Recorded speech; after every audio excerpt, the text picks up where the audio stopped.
आज हमारे साथ है मिस सानिया प्रधान। और ma'am please tell us something about yourself. I am Sania Pradhan. I am from West Bengal. तो अभी मेरी तो आरआरबी क्लर्क, आरआरबी पीओ और आईबीपीएस पीओ में सिलेक्शन हुआ था। तो फिर आईबीपीएस पीओ में ज्वाइन किए है, बैंक ऑफ बड़ौदा में हूँ। और मेरी पोस्टिंग है अभी भुवनेश्वर। तो अभी तो यहाँ पे ही हूँ। ये ऑन जॉब ट्रेनिंग चल रहा है हम लोगों का भी। तो भुवनेश्वर में ही पोस्टिंग में हूँ अभी। ओके मैम, तो मैम आपने ज्वाइन इसी साल किया है अभी, जो मतलब लास्ट 2024 के एग्जाम की। हाँ, हाँ, हाँ। Congratulation ma'am on your success. मैं बोल रही थी कि आप लोगों का जो पेज इंस्टा में मैंने देखी है, वो क्या कोचिंग और ट्रेनिंग रिलेटेड कुछ है? नहीं ma'am, it is not about coaching और ट्रेनिंग। मतलब हमारा ये है मोटिव इसके पीछे की जो जो स्टूडेंट्स हैं जो डिमोटिवेट हो जाते हैं, तो जो सक्सेसफुल स्टूडेंट्स हैं, नॉट जस्ट टॉपर्स। अच्छा, अच्छा। हाँ, हाँ। हाँ, ये तो बहुत तो होता है। हाँ। क्योंकि हम्म। जैसे हम भी खुद भी एस्पिरेंट्स ही हैं, तो अच्छा, हमारा ये है कि जो लोग डिमोटिवेट हो जाते हैं या तो अच्छा। सबके लिए कॉमन उससे कि सब जिन जिन क्लियर किया है उनसे उनकी बात आगे रख सकें, स्ट्रेटेजी डिस्कस कर सकें। तो वो मोटिव के साथ हमने ये पेज शुरू किया है। अच्छा, अच्छा। तो ma'am first of all congratulation for page ठीक है, अच्छा है। And and happy belated birthday. Thank you. तो मैम फर्स्ट ऑफ ऑल मैं पूछना चाहूंगा कि आप बैंकिंग क्यों चुना आपने as a career. Banking actually मैंने मास्टर्स की हुई थी। तो आफ्टर मास्टर्स तो मैंने पीएचडी के बारे में नहीं सोचा और फिर कॉम्पिटिटिव के लिए स्टार्ट की थी। तो इन जनरल तब ना एसएससी बैंकिंग सब कुछ के लिए स्टार्ट कर दी। और कुछ प्रॉपर नहीं हो, तो ऐसे ही मतलब चूज करने में ही एक साल मेरा बीत गया। तो फिर मुझे लगा कि मैं बैंकिंग की तरफ कुछ अच्छा इंप्रूवमेंट कर पा रही हूँ। और मेरे 2023 में एसबीआई अप्रेंटिस में सिलेक्शन हुआ था। तो मैं वो ज्वाइन भी कर ली थी। तो मुझे मैं जब एसबीआई अप्रेंटिस में ज्वाइन की, तो तब मुझे लगा हाँ मैं ये बैंकिंग का काम कर पाऊंगी। तो वहां से मुझे थोड़ा मोटिवेशन आ गया। और मैं जब एसबीआई में थी तो वहां पे जो लोग थे, मतलब जो हमारे ब्रांच हेड थे। हाँ, हाँ। एक्चुअली मैं वही बता रही थी कि जब मैं एसबीआई अप्रेंटिस में ज्वाइन की, तो तब मुझे लगा कि हाँ अब मैं, क्योंकि एक थियोरिटिकल नॉलेज होता है और एक प्रैक्टिकल नॉलेज होता है। अप्रेंटिस में वैसे हमें तो ऑथराइजेशन नहीं था, कि बस हम सीखने गए थे वहां पे। पर फिर भी जो बैंकिंग एनवायरनमेंट होता है, जो एक्चुअली होता है, क्योंकि जब प्रिपरेशन लेते हैं या बैंक की बहुत सारे मीम भी आप लोग देखेंगे, बैंक में बहुत प्रेशर है कुछ, मतलब लोग बहुत एंग्जाइटी में चले जाते हैं। तो मुझे ज्वाइन करने के बाद लगा कि हाँ सब काम में तो प्रेशर होगा ही। लाइफ में कहाँ पे प्रेशर नहीं है? अगर जॉब नहीं होगा उसका भी प्रेशर है, अगर जॉब हो गया तो उसका भी प्रेशर है। तो मुझे लगा कि मैं ये एंजॉय भी कर रही हूँ और मुझे अच्छा लग रहा है और मैं कर भी पाऊंगी। तो मैंने फिर बैंकिंग की ही सिर्फ प्रिपरेशन ली और कुछ में नहीं गई थी। और फिर ऐसे ही। हाँ, मैम आपका स्कूलिंग वगैरह जो था वो पूरा मतलब वेस्ट बंगाल से ही हुआ है? हाँ, हाँ। Okay, and ma'am what did you do for graduation? और एक बार रिपीट करेंगे? मैंने सुनाई नहीं दिया मुझे। मैम आपने ग्रेजुएशन के लिए क्या चूज किया था? मैं मैं मैथ बैकग्राउंड से थी। Okay nice. मैम आपकी क्वांट तो वैसे ही स्ट्रांग रही होगी फिर। हाँ, मैम हाँ। Quants reasoning actually pre level के लिए ना। अच्छा, अच्छा। एक्चुअली प्री लेवल तक ना लगभग सबका ही सेम ही होता है, मतलब अच्छा ही होता है। पर जब मेंस आता है ना, तब समझ में आता है क्वांट रीजनिंग क्या है। उस वक्त इंग्लिश और करंट अफेयर्स गेम चेंजर होता है। मतलब जिन लोगों का इंग्लिश और करंट अफेयर्स एक स्ट्रांग होगा तो वो निकल लेंगे। क्योंकि लगभग सबका ही क्वांट्स और रीजनिंग में सेम मार्क्स ही आता है। बहुत हार्ड वर्क करेंगे तो तब जाके थोड़ा सा ज्यादा आता है। लगभग मतलब सबका ही सेम लेवल का ही होता है। पर कुछ लोगों का इंग्लिश बहुत अच्छा होता है, इंग्लिश में बहुत अच्छा मार्क्स आते हैं। कुछ लोगों का करंट अफेयर्स में बहुत अच्छा आता है। तो वो डिपेंड करता है वहां पे ही। मैम मतलब वही है कि जो करंट अफेयर है और इंग्लिश उस पर ज्यादा ध्यान दिया जाना चाहिए। आ, हाँ, बताइए, इंग्लिश और करंट अफेयर्स कुछ बोल रहे थे आप? मैं यही बोल रहा था मैम कि इंग्लिश और करंट अफेयर पे अगर ज्यादा ध्यान दिया जाए, तो आपने स्ट्रेटजी यूज की है। हाँ, मतलब सब कुछ में ही ध्यान देना ही चाहिए, पर मेंस में क्योंकि होता मेरे जो हुआ था कि मैं ना पहले होता था कि प्री के ही कर लेती थी, प्री के ही मॉक दे रही थी, प्री के ही प्रिपरेशन, मेंस की तरफ ध्यान ही नहीं था। क्योंकि तब जब शुरू शुरू में प्रिपरेशन चल रहा था, कॉन्फिडेंस लेवल बहुत लो था, तब लगता था कि पहले प्री हो जाए फिर मेंस के लिए पढ़ूंगी, पर ऐसा नहीं होता है। जब मेंस की एग्जाम आते हैं, जब मेंस के लिए पढ़ाई देखते हैं, करंट अफेयर्स, इंग्लिश, तब रोना आता है लगभग कि इतनी मतलब इतने हार्ड है, मतलब प्री से मतलब झटका लगता है कि क्या हो गया। तो पहले से जब बेसिक क्लियर हो जाए तो पहले से अगर मेंस की वो सब चीज शुरू कर लेते हैं अप्रेंटिस लोग, तो वहां पे मेंस में जाके ठीक ठाक होता है। नहीं तो बहुत टाइम लग जाता है ये ही समझने में कि स्ट्रेटेजी क्या रखूं, कैसे पढ़ाई करूं, मेंस करूं या प्री करूं। तो वही। ये तो हो जाता है कि मेन मतलब वो दोनों को साथ में लेके चलना चाहिए। एंड मैम नेक्स्ट क्वेश्चन हाँ, कि आपने पहले जब प्रिपरेशन स्टार्ट की तो पहले आपने कौन से एग्जाम्स के लिए अपियर किया था, मतलब आरआरबी के एग्जाम्स के लिए? मेरे प्री में, हाँ, प्री में आरआरबी क्लार्क हुआ था, आईबीपीएस पीओ का प्री हुआ था, पर मेंस तब नहीं निकला था, इस साल ही जाके मेंस ये तीनों का हुआ था। अच्छा मैम, मतलब आपने इसी साल पहली बार मेंस दिए थे और इसी साल क्लियर किए थे? हाँ, नहीं, 2020 मतलब 2023 में भी मेंस दी थी, पर तब नहीं हुआ हो पाया मेरा। Okay okay. क्योंकि तो तब तो मेंस के लिए मैं प्रिपरेशन ही स्टार्ट नहीं किया था।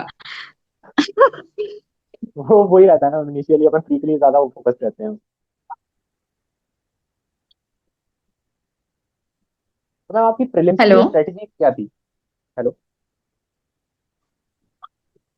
प्रीलिम्स के लिए एक्चुअली पहले बेसिक मैंने क्लियर की थी। मैं महिंद्रा से कोचिंग लेना स्टार्ट की थी, क्योंकि तब ना मुझे सिलेबस और क्या कैसे पढ़ना है कुछ भी पता नहीं था।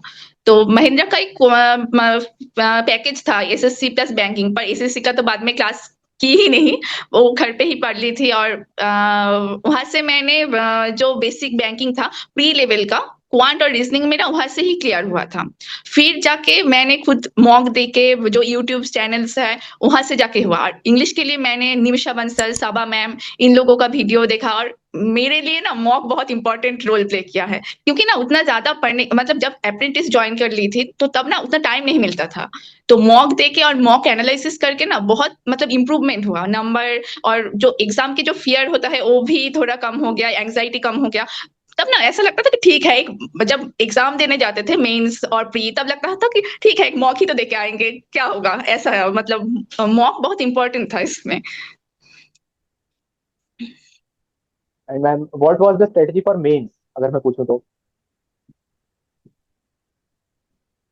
मेंस के लिए एक्चुअली मैं जो की थी, मेंस के कुछ चैनल्स भी फॉलो की थी, कुछ मॉक देके भी हुआ था। मतलब मेंस का मॉक भी ना बहुत इंपॉर्टेंट, मेंस हो प्री हो मॉक तो बहुत इंपॉर्टेंट है, मॉक तो देना ही चाहिए। और निमिषा मैम, सबा मैम, उन लोगों को ना मेंस का इंग्लिश का कुछ कोर्सेस यूट्यूब में फ्री में भी कराते हैं, जो परफेक्शन बैच होता है, बहुत सारे टॉपिक बेस्ड, वहां से ना मेरा थोड़ा प्रैक्टिस की थी मैंने। और रीडिंग कॉम्प्रिहेंशन ना मेंस में बहुत इंपॉर्टेंट होता है, मतलब प्री से ज्यादा मेंस में रीडिंग कॉम्प्रिहेंशन अच्छे से प्रैक्टिस करके जाने से ना इंग्लिश में नंबर बहुत ज्यादा आता है। और करंट अफेयर्स के लिए मैंने फॉलो की थी अभिजीत मिश्रा सर। मतलब उनका क्लास मैंने नोट करती थी, फिर पढ़ती थी, थोड़ा रिवीजन करती थी, ऐसे ऐसे करके करंट अफेयर्स का हो गया था मेरा। करंट अफेयर्स का कुछ क्विज वगैरह भी है, पर मुझे ना उतना टाइम नहीं मिल रहा था, तो मैं जब मॉक देती थी तो वहां पे जो जीए का क्वेश्चन होता है वही सॉल्व करती थी और वो रिवीजन भी कर लेती थी, तो वहां से थोड़ा हो जाता था। और हम्म, आशीष अरोड़ा सर, उनके कुछ क्लासेस देखे, पुनीत वर्मा, उनका रीजनिंग से मैं मतलब मेंस के लिए उनका रीजनिंग मुझे बेस्ट लगा, मतलब मैं वहां से बहुत प्रैक्टिस करती थी। मतलब पुनीत वर्मा सर और मॉक, ये दोनों से रीजनिंग मेरा हो गया। मैम मतलब जो मेन फोकस है वो स्टूडेंट को मॉक पे रखना चाहिए और प्रैक्टिस पे रखना चाहिए, अगर आपका इस तरीके से सिलेबस कंप्लीट है और टाइम कम मिल रहा है तो। हाँ, मॉक मतलब जहां से भी प्रैक्टिस किया जाए ना, मतलब मॉक ना देना ही चाहिए। क्योंकि होता है क्या, हम लोग ना सोचते हैं कि हाँ वीडियो से प्रैक्टिस कर रहे हैं हमारा हो जाएगा, पर जब एक्चुअल एग्जाम में बैठते हैं ना, तब वो नहीं काम करता है। तब क्वेश्चन देख के ना नर्वस लगता है कि कौन सा क्वेश्चन स्टार्ट करे, कौन सा क्वेश्चन टच करे या नहीं करे, क्योंकि टाइम तो कम होता है, मतलब उस टाइम में कंप्लीट करना। ऐसा होता है कि कुछ क्वेश्चन तुम कर पाओगे, हम मतलब मैं कर पाती थी, पर मैं वो छोड़ के कुछ टफ क्वेश्चन में पड़ जाती थी। तो जब मैं मॉक देना मतलब प्रॉपर वे में मेंस का मॉक देना स्टार्ट किया, तब जाके समझ में आया कि कैसे मैं स्ट्रेटेजी बनाऊंगी एग्जाम में, एक्चुअल एग्जाम में कैसे पेपर अटेम्प्ट करना चाहिए। तो मुझे मॉक से तो बहुत ही हुआ। और जो लोग ना थोड़ा कुछ काम मतलब कुछ काम में भी जॉब वगैरह भी करते हैं, साथ में प्रिपरेशन भी करते हैं, उन लोगों के लिए ना टाइम तो थोड़ा कम होता है, क्योंकि मैं भी तब अप्रेंटिस में थी। 10 to 5 मेरी तो बैंक में ही निकल जाता था, तो थोड़ा आके मैं तब रहती भी थी घर से दूर, तो सब खुद का काम भी करना होता था, तो टाइम बहुत कम शॉर्ट होता था। तो मेरे लिए तो मॉक बहुत ही इंपॉर्टेंट रोल प्ले किए है इसलिए। एंड मैम जीए का जैसे अगर मैं पूछूं तो जीए जो मॉक की जीए होती है वो यूजफुल होती है या नहीं होती है? मतलब जैसे मॉक टेस्ट में भी जीए का सेक्शन आता है, और तो उससे प्रैक्टिस करनी चाहिए या जीए के अलग नोट्स बनाते थे आप? किस तरीके से प्रिपेयर करते थे? एक्चुअली बोला जाए तो जीए ना काफी डीप से क्वेश्चन आता है। अगर सिर्फ क्वेश्चन आंसर प्रैक्टिस किया जाए तो उससे ना कंप्लीट नहीं होता। ऐसा होता है कि जो क्वेश्चन में है वो ऑप्शन में चले जाते हैं, और जो आंसर था वही क्वेश्चन बन जाता है, मतलब घुमा फिरा के ऐसा ऐसा क्वेश्चन हो जाता है कि एग्जाम के टाइम ना तब ठीक ठाक अटेम्प्ट नहीं हो पाता है। इसलिए थोड़ा डीप से पढ़ना ही अच्छा होता है। और डीप से मतलब इतना सारा करंट अफेयर्स होता है, मिनिमम 3 मंथ का तो अच्छे से पढ़ना है, 4 मंथ पढ़ लो तो बहुत ही अच्छा। कुछ लोग जिनको पास टाइम है वो तो 6 मंथ का भी पढ़ के जाते हैं। तो अगर कम भी पढ़ो तो मिनिमम 3 मंथ तो अच्छे से डेप्थ से पढ़ना होता है। तो क्वेश्चन प्रैक्टिस से ना कॉन्फिडेंस बिल्ड होता है, किंतु पर पढ़ने के लिए ना डीप डीप से पढ़ने से ना याद भी रहते हैं कुछ कहानी की तरह, कि मतलब वैसे तो इतना सारा टॉपिक है, इतना सारा करंट अफेयर्स है, याद कैसे रखे, तो कुछ कहानी बनाना पड़ता है, कुछ शॉर्ट ट्रिक बनाना पड़ता है। जब क्या कुछ अपॉइंटमेंट वगैरह होता है, कुछ वहां पे नाम नेम, इतना सारा नेम कैसे याद रखे, सब तो ऐसे ऐसे हाँ। पजल हो जाता है ना। तब वहां पे कुछ कहानी बना के याद रखो, कुछ लिंक कर दो नेम से नेम, मतलब कुछ ऐसे ऐसे कहा, मतलब सबका अलग अलग ट्रिक होता है कि कैसे याद रखा जाए। और वैसे जैसे अभिजीत सर जो पढ़ाते हैं तो उनका मतलब ऐसा रहता है कि काफी डीप में जाता है उनका सीए। जैसे जो हेडक्वार्टर्स हैं वो सब हैं, तो वो भी आपके हिसाब से याद रखना चाहिए या उसका क्या करना चाहिए उस हिसाब से? अगर ऐसे मतलब क्लास ऐसे फॉलो किया जाए कि हाँ मुझे सब रटना है, तो मुझे लगता है वैसे रट के कुछ याद नहीं हो पाएगा। अभिजीत सर का क्लास में ये बेनिफिट था कि सर ना रिवीजन करवाते थे, मतलब अपॉइंटमेंट के कुछ टॉपिक, एमडी और सीईओ का शायद ऐसा होता था कि एमडी सीईओ का कुछ अपॉइंटमेंट होता था, तो वो करंट अफेयर्स पढ़ाने के बाद उनका जो प्रीवियस ऐसा कुछ अपॉइंटमेंट होता था उसका कुछ रिवीजन करवा देते थे। तो ऐसे जब रिवीजन होता है ना तो ऑटोमेटिक याद रह जाता है। और हेडक्वार्टर वगैरह कुछ तो बैंक मतलब स्टैटिक्स तो था रहता ही है, और कुछ जनरल नॉलेज तो रखना भी चाहिए। पर इससे मैं ना अभिजीत सर का बैंक मतलब बहुत लेंदी क्लास होता था, मतलब इम्पोर्टेंट है पर मैं मेंटेन नहीं कर पाती थी, तो मैं ना अपॉइंटमेंट, नेशनल जो न्यूज और बैंकिंग एंड जो फाइनेंशियल न्यूज सर पढ़ाते हैं उतना तक कंप्लीट कर लेती थी क्लास से। और बाकी का सर का जो पीडीएफ देते थे वहां से देख लेती थी, या और एक है अपरिचित करके, टेलीग्राम में एक पीडीएफ मिलता है, वहां से भी क्वेश्चन आंसर ऑप्शन देके होता है, तो वो भी अच्छा था। मैं वहां से भी कुछ रिवीजन कर लेती थी, कभी कभी जब बैंक में ऐसे ही बैठी रहती थी तब पीडीएफ खोल के थोड़ा देख लेती थी। जितना क्वेश्चन देखोगे जितना आंसर ऑप्शन देखेगा, क्योंकि ना इतना सारा। हाँ बताइए। तो मैम जैसे और क्वांट में आपको क्या डिफिकल्ट लगा था मेंस के टाइम पे, मेंस एग्जाम प्रिपेयर करते टाइम, या इन जनरल क्वांट्स में आपको क्या डिफिकल्टी लगी? मेंस के टाइम में एक्चुअली मेरी फ्रेंड्स भी ना बैंकिंग के प्रिपरेशन करते थे, और वो लोग भी मुझे बहुत मोटिवेट करते थे, तो मैं उन लोगों से पूछती थी कि कैसे पढ़ा जाए। तो मुझे पहले से ही बताते थे कि डीआई प्रैक्टिस करो, मेंस लेवल डीआई पजल ऐसा ऐसा प्रैक्टिस किया जाए। पर जब मैं करती थी तो मुझे मतलब बस वो ही प्रैक्टिस कर मतलब कर रही थी, तो वैसे ना नहीं हो पा रहा था मेरा। फिर मैंने जाके कुछ मॉक मेंस के जो मॉक होता है ना वहां से देखा क्वेश्चन कैसा आता है, क्वेश्चन किन किन क्वेश्चन को मैं पकड़ सकती हूँ एक्चुअल एग्जाम में, क्योंकि टाइम भी है। कुछ लोग ऐसा समझते हैं कि बड़े बड़े क्वेश्चन अटेम्प्ट करके ही अच्छा मार्क्स आ सकते हैं, पर मेंस में ना अगर देखा जाए तो छोटे छोटे क्वेश्चन करके भी अच्छा मार्क्स आ सकता है। इतना सारा छोटे छोटे क्वेश्चन होता है जो मतलब मैं कर पाती थी, पर उसके लिए ज्यादा एफोर्ट नहीं देना पड़ता था। और बड़े क्वेश्चन जब लेती थी तो उसमें टाइम चला जाता था, लास्ट में जाके सॉल्व में ही नहीं हो पाता था, तो मार्क्स भी गया, मेरा टाइम भी गया। तो मैं ऐसे ही स्ट्रेटेजी कर ली थी। मतलब मेरा मॉक भी था और कुछ वीडियोस वगैरह था। मतलब ऐसा कुछ पार्टिकुलर वीडियो नहीं था। मैं जब जो मतलब होता था टॉपिक वाइज कुछ मेंस का, मैं सर्च कर लेती थी। वहां पे जो क्लास मुझे लगता था कि हाँ यहाँ से मैं कुछ नॉलेज गेन कर पाऊंगी, तो मैं वहीं से नॉलेज ले लेती थी। मतलब ट्रिक्स जो होता है, शॉर्ट ट्रिक यहाँ पे मैं यूज कर पाऊंगी, ये स्ट्रेटेजी अच्छा है। इसके लिए थोड़ा रिसर्च भी करना हुआ, क्योंकि यूट्यूब में फ्री कोर्सेस में तो बहुत सारे टॉपिक्स, बहुत सारे वीडियोस भी है, इसलिए।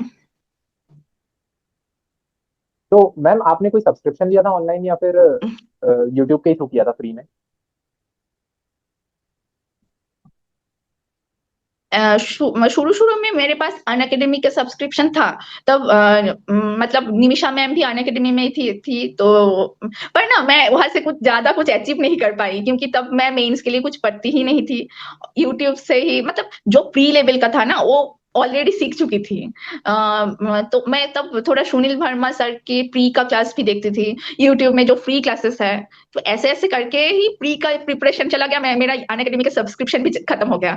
तो मेंस के लिए मेरा कुछ सब्सक्रिप्शन नहीं था। मेंस में वो यूट्यूब मॉक ऐसे ही हो गया। एंड मैम रीजनिंग के लिए आपने कैसे प्रिपेयर किया मेंस के लिए? जैसे कि पजल्स हो गई या मिसलेनियस हो गया, तो रीजनिंग, अलग अलग टॉपिक। हाँ। अच्छा। मैं पुनीत वर्मा सर की क्लास थोड़ा फॉलो करती थी मेंस के लिए।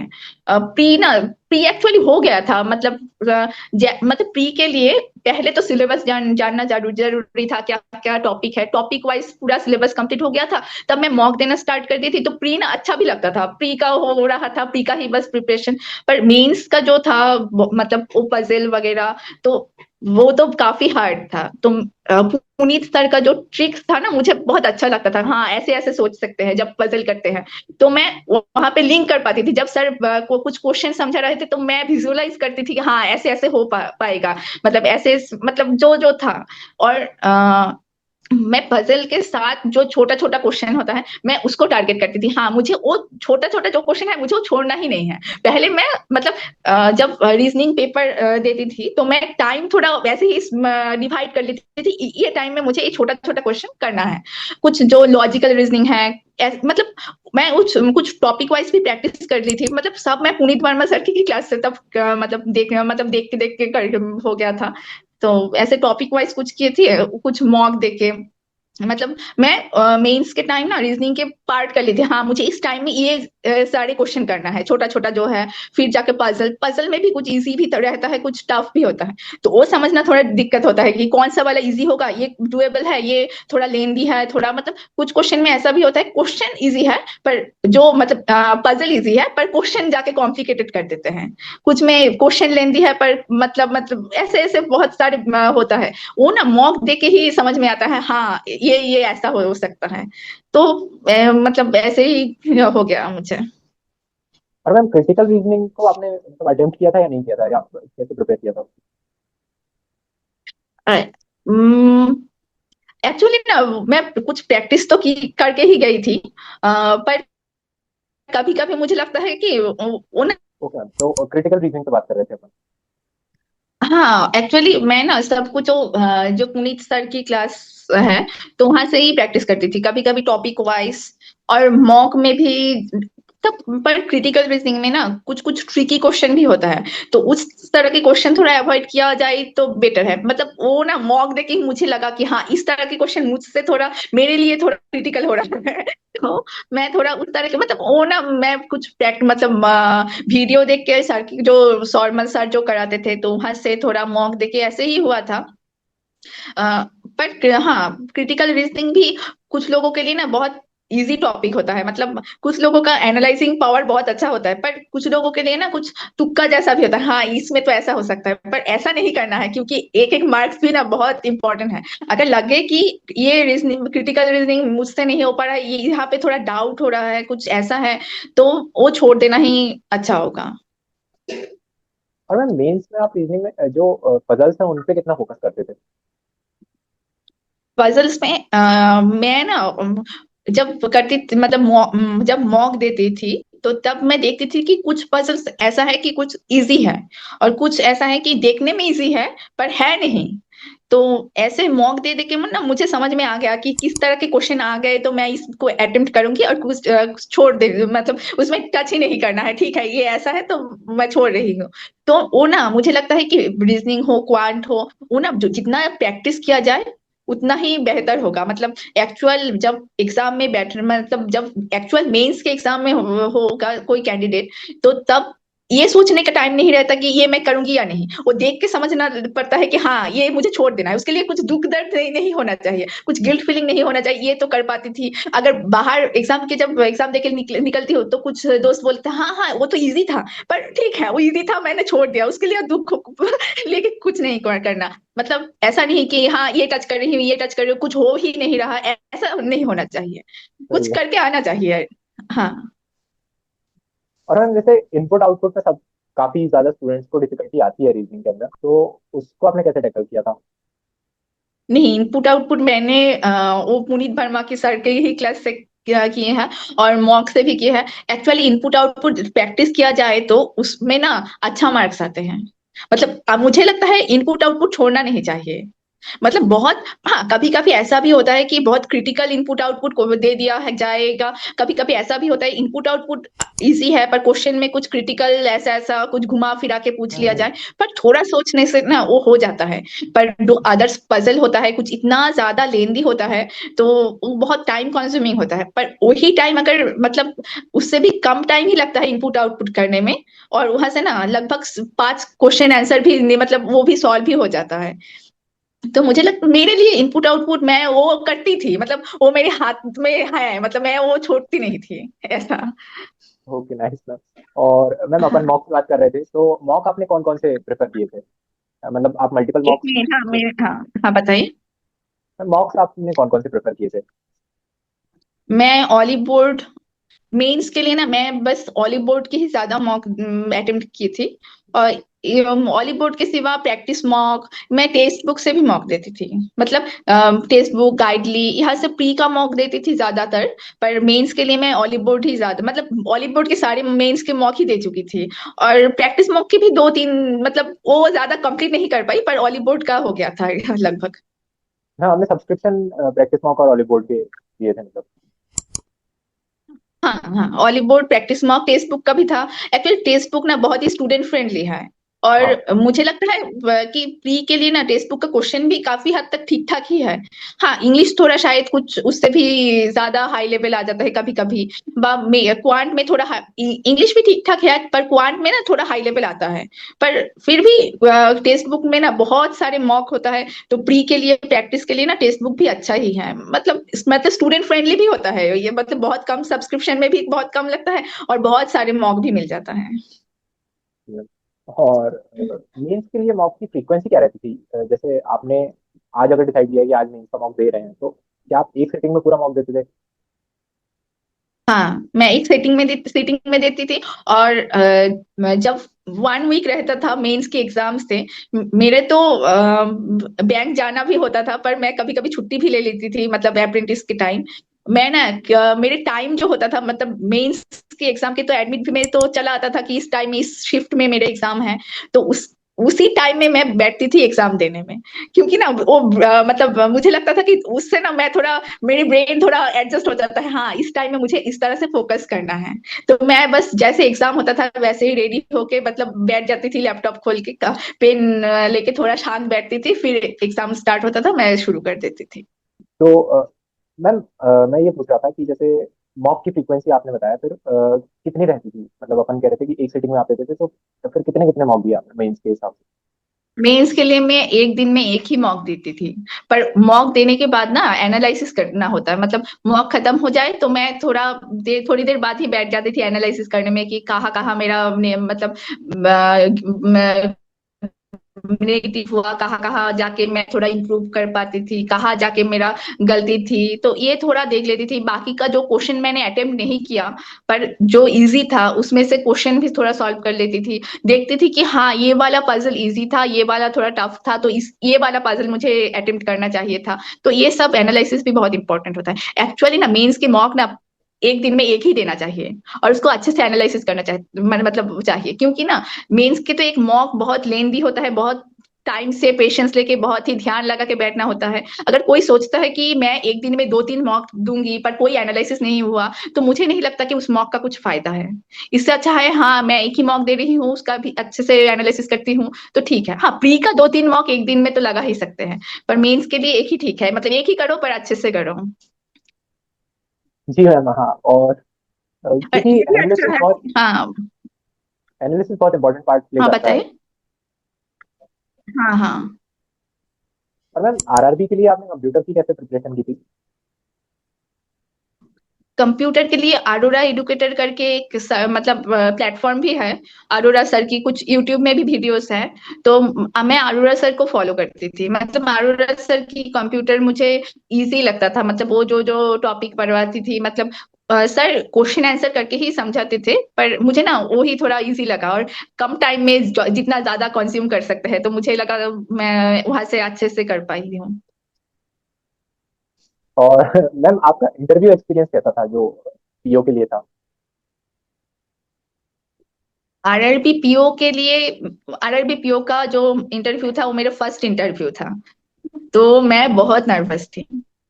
इंटरव्यू में हाँ आंसर मतलब जो क्वेश्चन था वो आंसरेबल था, मतलब ज्यादा क्रिटिकल क्वेश्चन वो लोग नहीं पूछते हैं। कुछ बेसिक बेसिक क्वेश्चन एक्चुअली ना हम सब मतलब ये मान के चल मतलब मैं मान के गई थी कि इंट्रोडक्शन तो पूछेगी ही अच्छे से। मैं मेरा इंट्रो मतलब प्रैक्टिस करके गई थी, पर मुझे इंट्रो नहीं पूछा था आरआरबीपीओ में। तो डायरेक्ट क्वेश्चन में चले आए तो मैं नर्वस थी, मेरी वॉइस कप रही थी, मतलब मेरी वॉइस थोड़ा ऐसे मतलब ब्रेकेबल ही है, मतलब मेरा ऐसा ही है। पर तब ना मैं थोड़ा नर्वस थी, पर ठीक है फर्स्ट इंटरव्यू था तो मतलब आंसर कर पाई थी। पर मैं मतलब इंटरव्यू में मुझे लगा कि कॉन्फिडेंस ना बहुत इंपॉर्टेंट होता है। अगर कोई गलत भी आंसर करे, मतलब गलत नहीं, गलत ऐसा नहीं करना चाहिए, पर कोई अगर नहीं भी आंसर कर पाएंगे पर ऐसा मतलब कॉन्फिडेंस के साथ ही मतलब कॉन्फिडेंटली अगर बोले। कम्युनिकेट, हाँ कम्युनिकेट करेंगे तो मुझे लगता है वो बेटर है।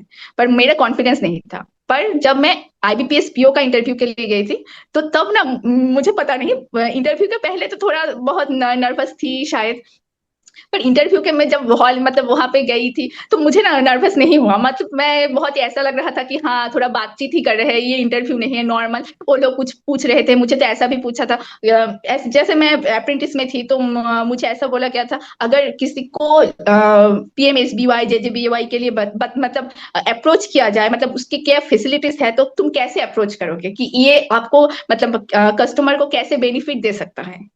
तो इस ये हम लोगों को समझाओ। सोचो कि हम कस्टमर हैं, तुम बैंक के एम्प्लॉय हो, तो तुम समझाओ कि ये कैसे कैसे बेनिफिट दे सकते हैं कस्टमर को। तो ये सब इस तरह के कुछ क्वेश्चंस था, मतलब कुछ बेसिक क्वेश्चन भी था, कुछ सिचुएशन बेस्ड भी था, पर इतना सारा क्वेश्चन था ना, पर मुझे ना उतना नर्वस नहीं लगा जो मैं आरआरबी पीओ की टाइम थी। पर ठीक ठाक ही था। कुछ क्वेश्चन ऐसा भी था कि मैं ठीक से एंड मुझे पता नहीं था तो मैंने वैसे ही रिप्लाई की थी कि हाँ ठीक है, मतलब जितना मुझे पता था मैं वैसे ही बताई। पर वो लोग भी ऑफेंडेड नहीं हुआ, मुझे भी ऐसा नहीं लगा कि हाँ मैं नहीं हो रहा है कुछ नर्वस, ऐसा नहीं था। और इंटरव्यू के प्रिपरेशन के लिए मुझे लगता है हाँ बेसिक नॉलेज बहुत इंपॉर्टेंट होता है, बेसिक बैंकिंग जानना चाहिए, खुद के बारे में जानना चाहिए जो हम लोग नहीं जानते हैं कि मैं कौन हूँ। यही क्वेश्चन ना वो लोग इतना घुमा फिरा के पूछते हैं कि तभी जाके कैंडिडेट थोड़ा नर्वस हो जाते हैं कि खुद के बारे में, खुद की हॉबीज जो बेसिक बेसिक, अभी तो यूट्यूब में चैनल्स है जो लोग के बारे में बोलते हैं किस तरह के क्वेश्चन पूछा जाता है। तो मैं ना इस तरह के क्वेश्चन देखती थी, थोड़ा खुद के मन में सोचती थी कि इस तरह के क्वेश्चन मुझे पूछा जाए तो मैं कैसे रिप्लाई करूंगी। हाँ डायरेक्ट वैसे क्वेश्चन तो नहीं आएगा, पर हाँ ये सोचने से थोड़ा मतलब ऐसा लगता कॉन्फिडेंट फील होता है। अगर किसी का मतलब मेरी जैसे मेरी कॉन्फिडेंस उतना हाई नहीं है, मैं थोड़ा लो कॉन्फिडेंट थी, तो थोड़ा मैं मिरर के सामने जाके थोड़ा ऐसे ऐसे सोचती थी कि कैसे बताया जाए, कैसे एक्सप्लेन किया जाए।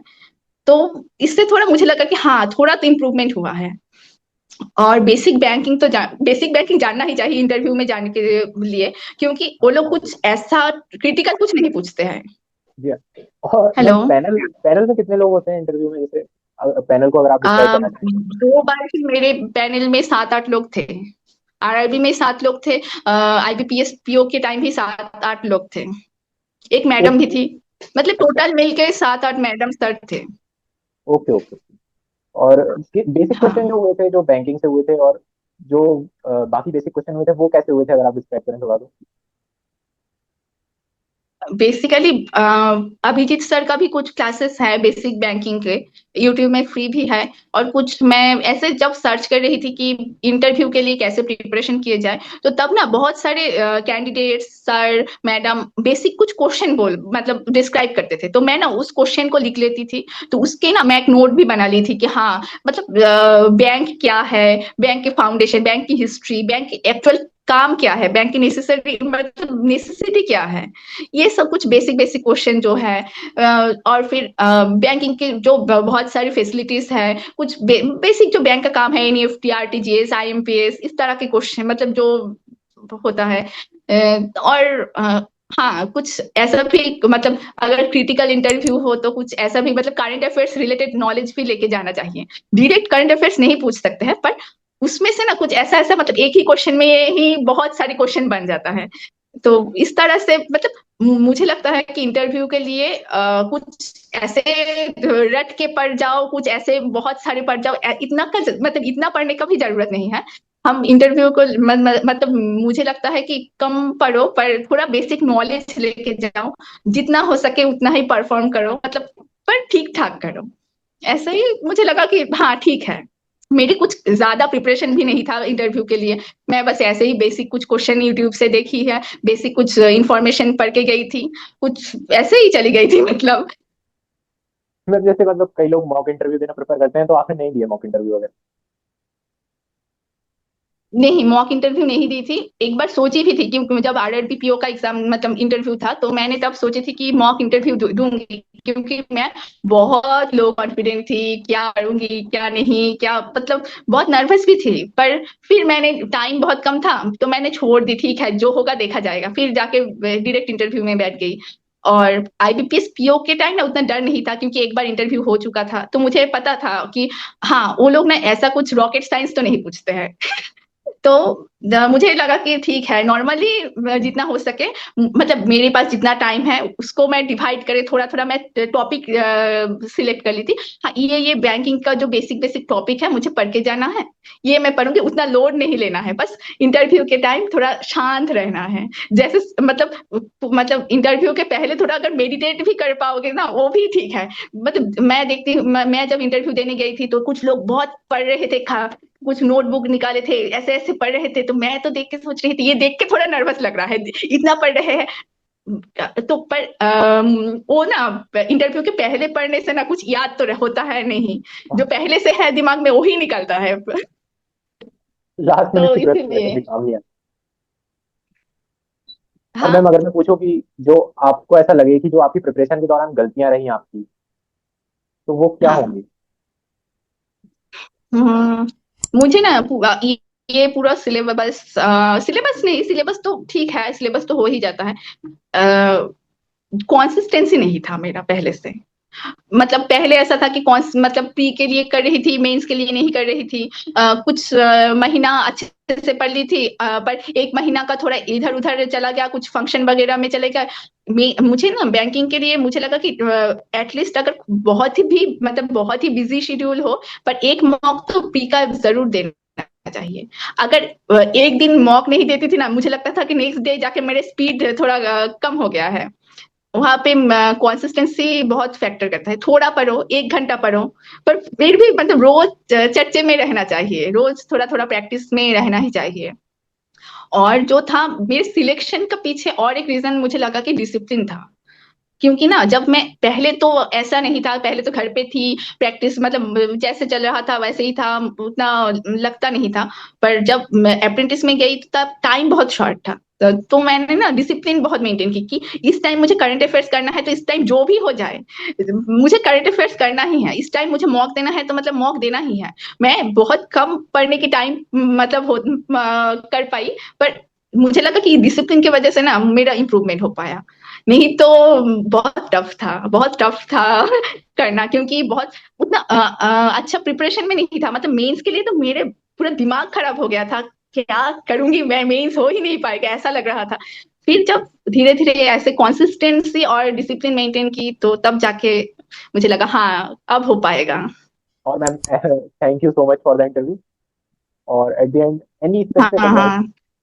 आप देना चाहें कोई फेलो एस्पिरेंट्स को? मैं यही बताऊंगी कि कंसिस्टेंसी मेंटेन करने के लिए, जो मैंने नहीं की फर्स्ट, मतलब first stage of my preparation मैं कंसिस्टेंट नहीं थी, उसके लिए मुझे बहुत टाइम लग गया। तो कंसिस्टेंसी और डिसिप्लिन मेंटेन किया जाए तो मुझे लगता है कि हो जाएगा सबका ही, मतलब जो लोग अप्रेंटिस है अभी, जो लोग प्रिपरेशन में है, जो लोग मतलब कर रहे हैं, जो लोग जॉब के साथ भी प्रिपरेशन ले रहे हैं ना, उन लोगों का भी अगर ये डिसिप्लिन मेंटेन करेंगे ना तो हो जाएगा। Okay, thank you so much ma'am. हाँ ma'am, thank you so much हाँ, फॉर द इंटरव्यू, और all the best for your life ahead. Thank you, thank you. हाँ, तुम एंड लोगों को भी ऑल द बेस्ट। बहुत अच्छे मतलब ये पेज अच्छा है, क्योंकि डिमोटिवेशन तो आता ही है। जी तो मैम, वही वही बहुत अच्छा मोटिव था। है। Thank you so much ma'am, thank you so much हाँ हाँ फॉर योर टाइम। हाँ, ठीक है।